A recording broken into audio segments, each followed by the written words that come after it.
नमस्कार, मी निहाल ढालाय आपलं सहर्ष स्वागत करतो N15 न्यूजमध्ये. पाहूया आजच्या ठळक घडामोडी.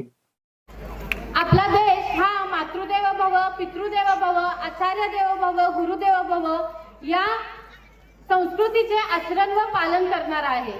21व्या शतकामध्ये आपण विज्ञानाला सोबत घेऊन वाटचाल केली पाहिजे, पण त्याचबरोबर आपल्या संस्कृतीचा जो मूळ पाया आहे तो पाया न विसरता आपण आपलं आयुष्य जगलं पाहिजे.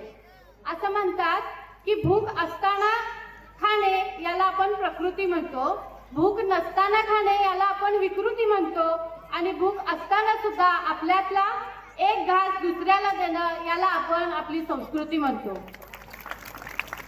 आपण संस्कृतीचा आदर्श जपूया, वडीलधाऱ्यांचा सन्मान ठेवूया, थोडंसं समाजातल्या लोकांच्यासाठी जगूया, ज्यांना मदत करता येईल त्यांना मदत करूया. निश्चितपणे हे जीवन आपल्या सर्वांना खूप सुंदर वाटेल. आजच्या या कार्यक्रमाचा विषय आहे कधीही न समजलेले आई वडील. आणि मला वडिलांविषयी एवढंच सांगावंसं वाटतं की अंतर्मनात किती जरी दुःख असलं तरी चेहऱ्यावर हास्य आणणं हा जगातील सर्वश्रेष्ठ अभिनय आहे.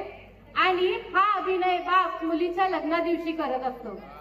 दुःखात हसायचं कसं आणि डोळ्यात अश्रू न आणता रडायचं कसं. मी पुन्हा एकदा म्हणते बघा, दुःखात हसायचं कसं आणि डोळ्यात अश्रू न आणता रडायचं कसं हे फक्त मुलीच्या लग्ना दिवशी बापाला समजतं.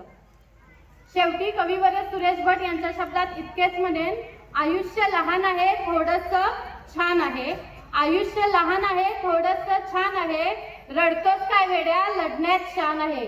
सुखासाठी कधी कधी हसावं लागतं तर कधी कधी रडावं लागतं, कारण पाण्यालाही सुंदर धबधबा बनण्यासाठी उंचावरून पडावं लागतं, उंचावरून पडावं लागतं, उंचावरून पडावं लागतं. सर्वांना नवीन वर्षाच्या माझ्याकडून खूप खूप शुभेच्छा. आयोजकांनी मला इथे बोलण्याची संधी दिली त्याबद्दल मी त्यांची आभारी आहे. धन्यवाद.